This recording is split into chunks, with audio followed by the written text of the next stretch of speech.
오늘은 산책을 하지 않고 있습니다.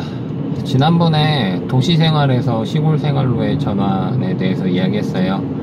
그리고 이 전환이 되게 극적으로, 저는 이 전환을 되게 극적으로 마주했다고 말했습니다. 도보여행을 다녀왔는데, 도보여행에 시작하는 날이 도시생활의 마지막 날이었고, 도보여행 끝나는 날이 시골생활의 첫날이라고 했어요. 그리고 걸어 다닌다는 건 도시의 편의와는 거리가 있는 것이기 때문에 이 여행 때문에 시골에 적응을 좀 더 잘하지 않았을까라고 뒤에 평가해봤어요. 오늘은 이 여행을 왜 가게 됐는지 이야기해본다고 했고요. 이 이야기를 하기 전에 저는 어떤 일이 우리가 살면서 마주하는 사건들이 당구대 위에서 일어나는 건 아니라고 믿습니다.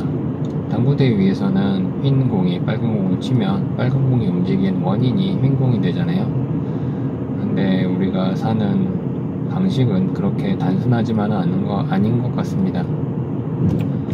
어떤 사건이 어떤 다른 사건의 직접적인 원인이 된 것처럼 보이지만 사실 그 뒤에는 무수히 많은 사건들이 있는 경우도 있고요. 또 실제로 보면 나중에 모든 일이 끝나고 나서 보면 그 사건이 원인이 아닌 경우도 있습니다. 꼭 그 사건이 아니어도 일어나야만 했던 사건인 경우도 있고요. 일단 이렇게 생각하고, 그리고 지금 말하는 건 앞에서도 말했듯이 어머니의 사업과의 관련성이 있는 부분을 말하는 거예요. 이 여행을 가게 된 데에는 되게 많은 이유들이 있지만, 일단 첫 번째 큰 원인은 학교를 때려쳤기 때문이죠. 건축공학과를 열심히 다니다가 학교를 그만두고 철학과를 가겠다고 마음먹은 상태에서 뭔가 통과 의례가 있어야 된다는 생각을 했습니다. 그래서 여행을 다녀왔어요. 그리고 이 목적의 이 여행은 되게 훌륭하게 잘 들어맞았습니다. 이 여행 덕분에 생각도 잘 정리할 수 있었고, 수능 공부를 하는 힘도 얻었죠. 그러면 이게 어머니의 사업과 무슨 관련이 있냐라고 생각이 되는데, 학교를 때려친 게 어머니의 사업과 약간 관련이 있습니다. 약간은 아니고요.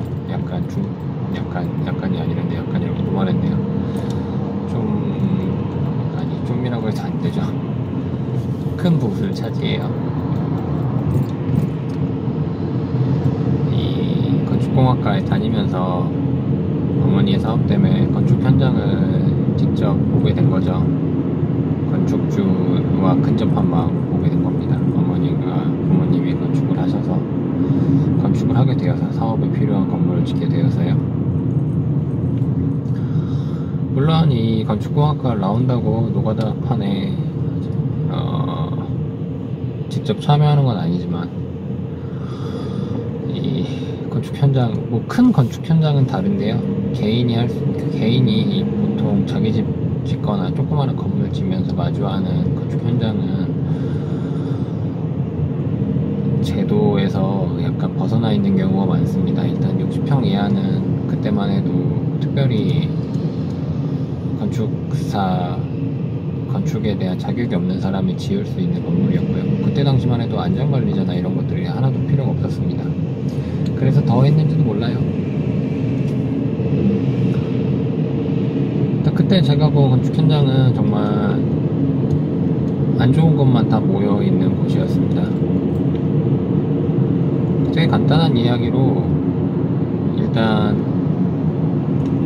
시공업자와 건축주 사이에 소통이 안 돼요.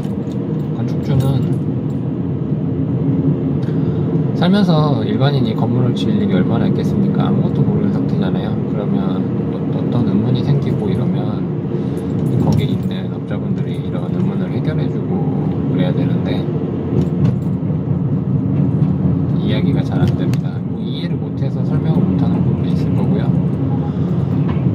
이런 작은 현장에서 일하시는 분들이 그렇게 소통에 능숙하신 분들도 아닌 경우가 많습니다. 자기 PR을 공부를 잘하거나 자기 이제 일반인과 대화가 잘 되시는 분들은 더 많은 비용을 받고 더 고급 진의를 할 수도 있겠죠. 그런 이유도 있을 거고요. 그리고 이 어렸을 때, 그러니까 젊었을 때부터 차근차근 일해와서 그 위치에 섰다고 믿는 분들은 건조가 있으셔서 어차피 대화와 타협이 안 되는 경우도 많습니다. 일례로 뭐 단열재를 사면 단열재 이제 공인된 기관에서 공인해준 단열에 관한 숫자가 있을 거 아니에요. 그러면 당시 학부생이던 내가 봐도 훨씬 안 좋은 단열재를 더 좋다고 말하는 경우가 있습니다. 그러면서 더 좋은 걸 썼다고 선심 썼다고 말해요.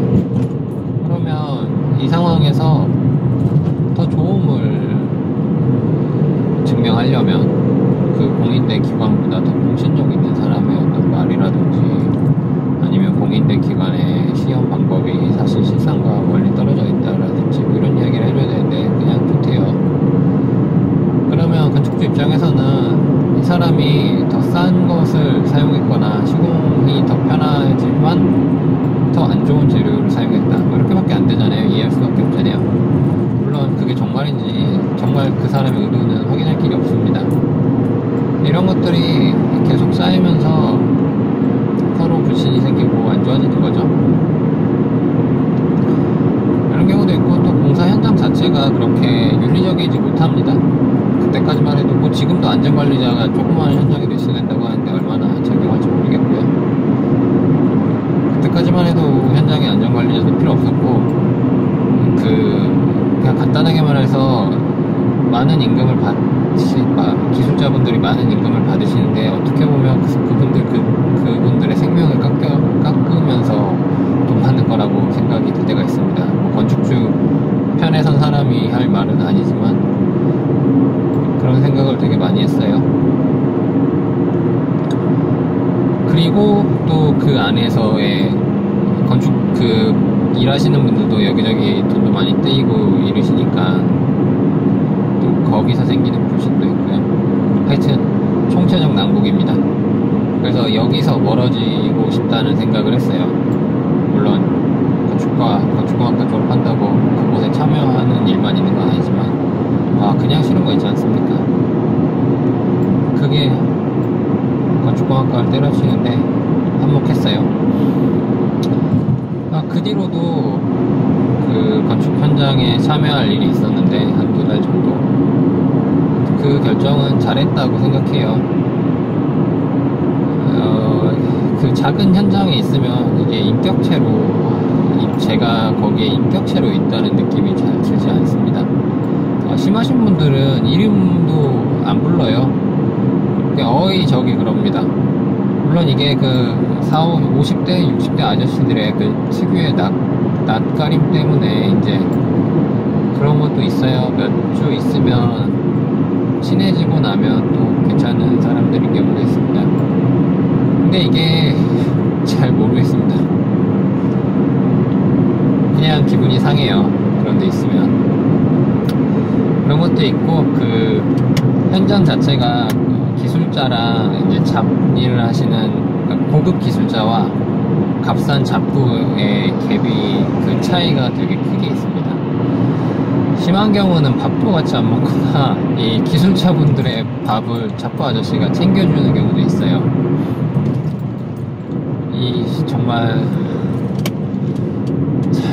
그 아닌 척하고 그 예쁘게 포장하는 게 저는 꼭 좋은 건 아니라고 생각하는데 예의는 그리고 우리가 인간다워짐을 느끼는 건 우리가 정말 그냥 동물 그 자체일 수도 있지만 우리가 인간이라고 포장해서 인간다워지는 면도 있잖아요. 근데 공사장엔 그런 게 잘 없습니다. 작은 공사장엔. 물론 공사장에서 일하는 거에 좋은 점도 있어요. 그 세상에 참여한다는 느낌은 공사장이 훨씬 클 겁니다. 내가 만들어진 것들이 눈앞에 확실히 보이고 그래서 거기서 일하면서 이야기를 나눠보면 뭐 작은 부분이지만 어떤 큰 공사에 참여하면 뭐 예를 들면 어떤 아파트 대단지에 창문을 꼈다 하면 그 아파트는 본인이 만들었다고 되게 자부해요. 이런 느낌은 부럽습니다. 그래도 저는 예쁜 것만 보고 살고 싶습니다. 되게 이야기가 난해해지고 간결하지 못한데요. 저도 아직 잘 정리되지 않고 별로 정리하고 싶은 주제도 아니라서 그럽니다. 하여튼 그 어머니가, 부모님이 건축을 하면서 이런 것들을 많이 봤어요. 뭐 건축주 입장에서, 그러니까 건축주가 돼서 안 좋은 점도 많이 봤고, 그러니까 부모님이 이제 건축주로서 건축 현장에 참여하면서 안 좋은 점도 많이 봤고요. 건축 현장에서 인부들의 안 좋은 점도 많이 봤고, 그냥 구조적인 문제인가? 라는 생각도 많이 했고요. 그래서 푸코가 그랬듯이 뭔가 노가다의 역사를, 푸코의 방법을 따라서 노가다의 역사를 캐봐야 되는 거 아닌가, 뭐 이런 생각도 했습니다. 여튼 안 좋아요. 별로 생각하고 싶지 않아요. 그래서 학교를 때려치는데 그 마음이 약간은, 약간이란 말은 아니죠. 그 마음이 한 절반은 차지한 것 같습니다. 철학과에 가고 싶었던 생각은 늘 있었는데요. 고등학교 때부터 있었는데 잘 안 됐는데, 이렇게 아슬아슬하다가 그 마음이 이제 내 결정을 빗달길로 몰아넣은 거죠. 철학과로 간다는 빗달길로. 그렇게 된 거예요. 다음에는, 그러니까 결론은 공사장에서 안 좋은 꼴을 많이 봐가지고 학교를 때려쳤다. 그리고 학교를 때려치고 여행을 갔는데, 그게 내가 의도한 바는 아니지만 그 여행이 도시 생활과 시골 생활의 극적인 전환에 한몫했다 입니다. 다음에 어떤 이야기를 할지 잘 모르겠어요. 왜 철학과를 그만뒀는지, 그러니까 왜 철학과에 가고 싶어 했는지, 이런 이야기도 재밌을 것 같은데, 그러면 이 어머니의 사업과의 관련성이 너무 떨어지는 것 같아요. 어머니의 사업은 고등학교가 끝나고 나서 시작됐으니까요. 물론 준비는 고등학교 때 했는데, 그때 고등학생 때까지만 해도 그렇게 큰 일이 될 거라고 생각을 못 했습니다. 그래서 입시에 관한 의사결정을 할 때는 잘 고려하지 않은 사항이에요. 그래서 좀 더 읽기를 뒤져보고 이야기해야 될 것 같습니다. 오늘은 말이 중언부언이 많습니다. 어쩔 수 없죠. 이런 날도 있어야죠. 그렇다고 앞에 말을 잘했다는 것도 아니에요. 계속 이렇게 부정적으로 말하네요. 꼬리에 꼬리를 물고. 그만해야겠습니다. 오늘은 이만 들어가 볼게요. 안녕.